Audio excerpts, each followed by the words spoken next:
Welcome to the 2022 General Fund Budget and Tax Levy presentation. So let's go into the tax levy information. So before setting the actual levy, staff and City Council must estimate the expected city expenditure for the next calendar year, and this is done through the preparation of the city budget. That begins in June of each year. So after taking into consideration all anticipated non-property tax revenue, including various state aids, the city subtracts the anticipated expenditures from those projected revenues, resulting in a substantial amount of money that the city will need to raise through the property tax levy. In 2022, the anticipated property tax levy, including the debt levy and economic development levy, is $5,134,729.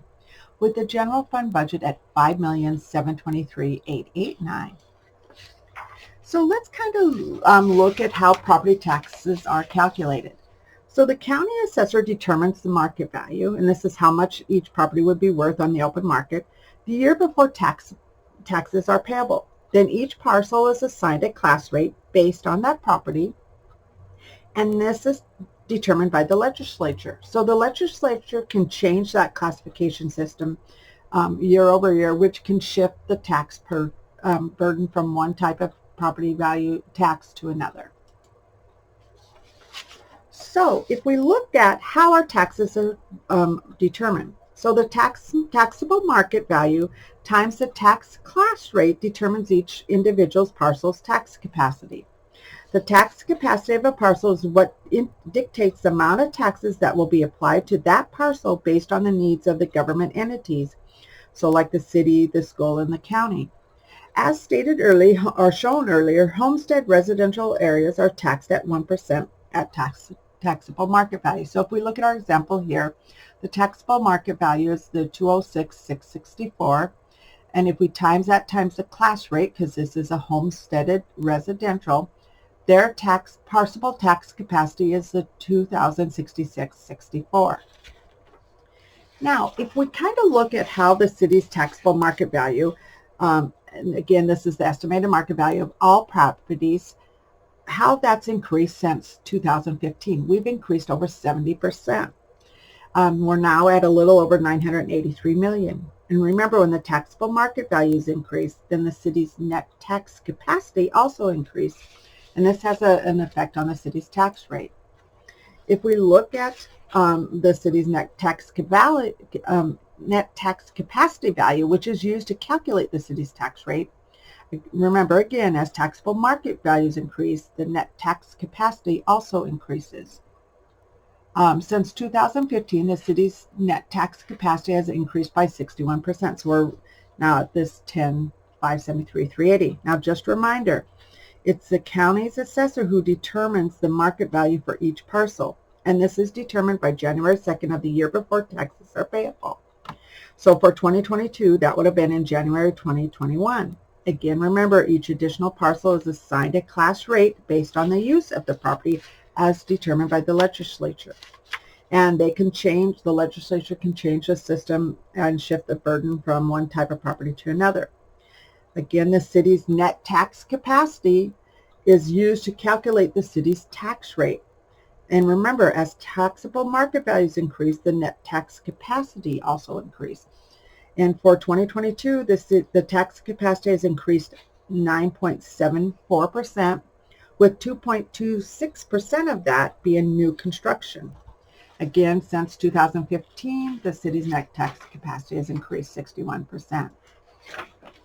So remember, local governments do not directly set the tax rate, but instead the tax rate is a function of the levy and the local tax base. So the city's tax rate is calculated based on the total levy amount, so those funds needed to cover city services, divided by the city's net tax capacity for the year. So if you remember from the prior slide, that was that $10 billion. For 2022, even though the total levy increased by $310,000, the city's tax rate will decrease by 1.21.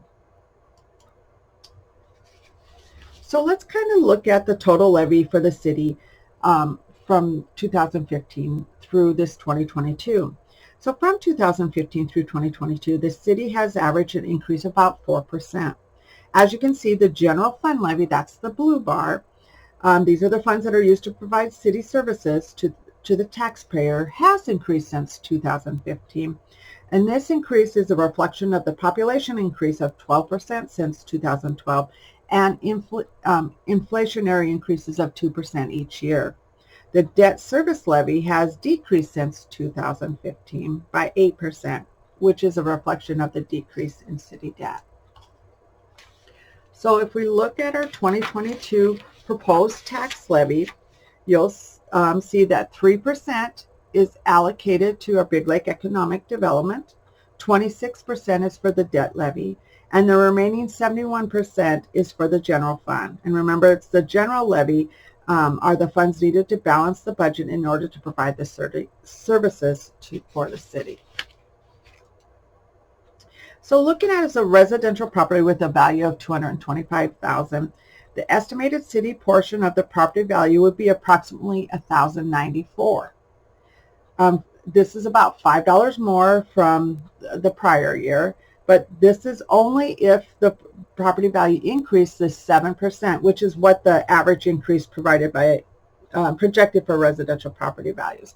However, if the estimated property value had no change from 2021, there would be a slight reduction.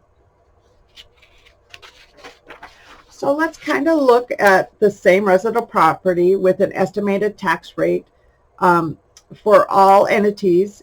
Indicates that the increase over 2021 would be about $10 per month.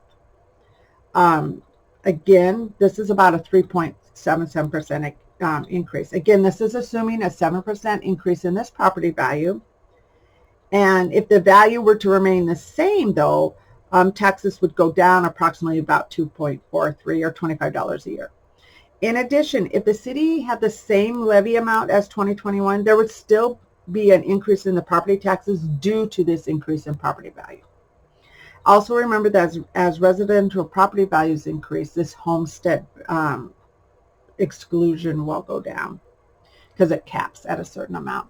So if you look at the total tax rates for all entities, so for the city, the county, and the school, they all are going down. So now recapping, the estimated property tax rates compared to 2021, the total local tax rate is going down by about 6.25%. The allocation between taxing authority is similar to in 2022 as it was in 21. So about 33 cents for Big Lake, 38 for the school district, and 29 for the county. So finally, before we move on to the city budget, let's recap the city proposed levy. The total levy is at $5,134,729 with the city tax rate of 48.602. Compared to other cities in Sherburne County like Elk River, for instance, the city's tax rate is slightly higher. However, Elk River has a lot of commercial and industrial business, which, as stated earlier, is taxed at a higher rate. They're taxed at 2%. Compared to the 1% for residential. Currently, the city's market values are comprised of 86% residential and the remaining 14% is apartment, commercial, industry. Remember, as new development occurs, the tax base will grow and the city's tax rate will go down. Also notice that the city's total tax capacity increased by 9% for 2022. Now moving on, let's look at the general fund budget for 2022. So where does the money come from? In order to balance the city's budget, the city must levy a considerable amount of funds. Currently, 61% of all revenues received are used to provide city services come from property taxes. This is consistent throughout the prior years. The city does budget a $450,000 transfer from the liquor store. These funds are used to help support city services as well as future projects, and we want to thank all who support the city's liquor store, as without the support, the city would not be able to budget for that. 9% is for license and permits. 8% is intergovernmental revenue, so this is state aid received for street maintenance, training, police and fire department, retirements, etc. Anything received from another governmental agency. 7% are franchise fees. 5% is charges for services, and 2% is miscellaneous or other revenues. This is like our interest income and donations. For 2022, the proposed general fund revenue budget is 5.7238889. The significant increase for our taxes, of course, this is due to the increase in the levy amount, an increase in license and permits, so we're for new developments. There is a decrease in charges for services. This category took into effect additional services for fire inspections, which the city is not moving in that direction. If you look at what is the money spent on, well, since the city's main objective is to provide services to the city, it's expected that the majority of the budget will be allocated to personnel. So for 2022, 63% is allocated to personnel, which is consistent through prior years. So now let's look at what the total general fund expenditure budget is. Again, it's $5,723,889, so we have a balanced budget. Our revenues equal our expenditures, so we're not using any fund balance.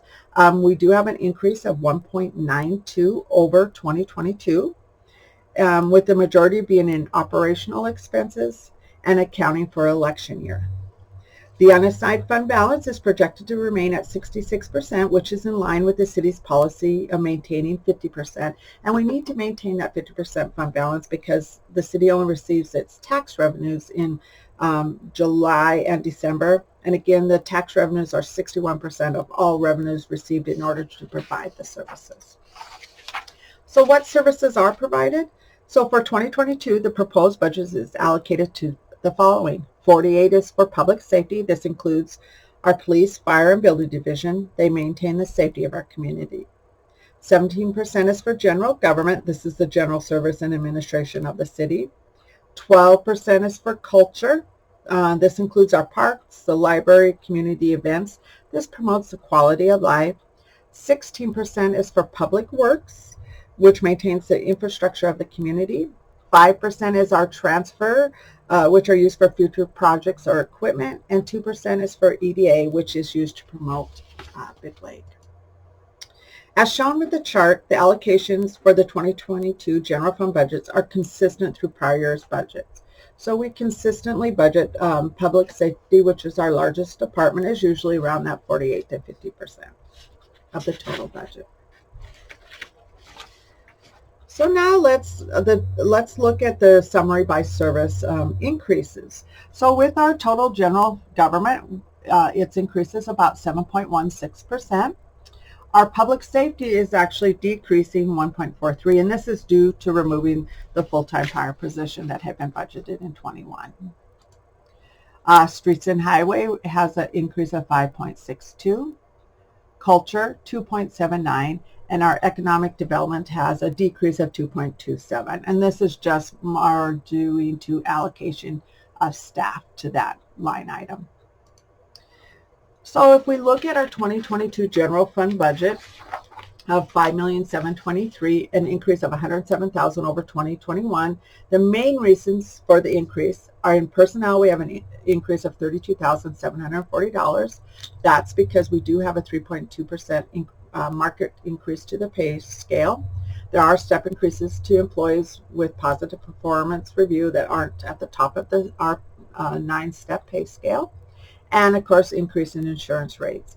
Elections, 2022 is an elections year, so we have an increase to the total overall budget of $18,000. This is for the cost for elections, including judges' pay. And then operational expenditures have increased $61,000. This is an increase to cost of general liability insurance, contracted insurance, and then the increase in rates for the city charges to the city for the water sewer usage. So if we move on to our debt service funds, where do these funds come from? So the majority of our funds come from the debt levy. As you can see, 70% is what is being levied for 2022. If we just glance at our 2022-2026 capital improvement fund, our capital improvement plan, the city looks at all needs, including the enterprise funds and debt payments that are due each year when planning what expenditures will actually be approved for each operation year. Looking at the capital improvement plan budgets indicates that the LGA funds will be used for the capital improvement items. However, we do not receive these payments until July and then again in December. And that's why items over $50,000 will not be purchased until December, so that in the event the state holds the allocation, there would not be a shortfall. Let's just look at how our local government aid is allocated. As you can see, we do try to plan for any future expenditure, setting aside the money for those items that we know are going to be a huge expense to the city coming down the line. For 2022, the LGA projected to be received as $771,630 and have been allocated to projects. So finally, taxes do help maintain our quality of life. When we look at the return on the taxpayer's investment, the average taxpayer is paying around $1.14 a day to maintain the safety of our cities. 38 cents a day allows us to have a wonderful quality of life. And then 34 cents also a day covers the cost of maintaining the infrastructure of the city by our wonderful public works staff. And with that, if you need additional information relating to your property value, remember it's the county assessor that determines that based on a calculation provided by the state. Please contact the county assessor's office. If you have any questions relating to your overall tax statement, please contact Sherburne County Auditor Treasurer's Office. And if you have any information or questions relating to the city taxes or the 2022 city budget, please contact myself. My name is Deb and my number is 763-251-2974. Thank you.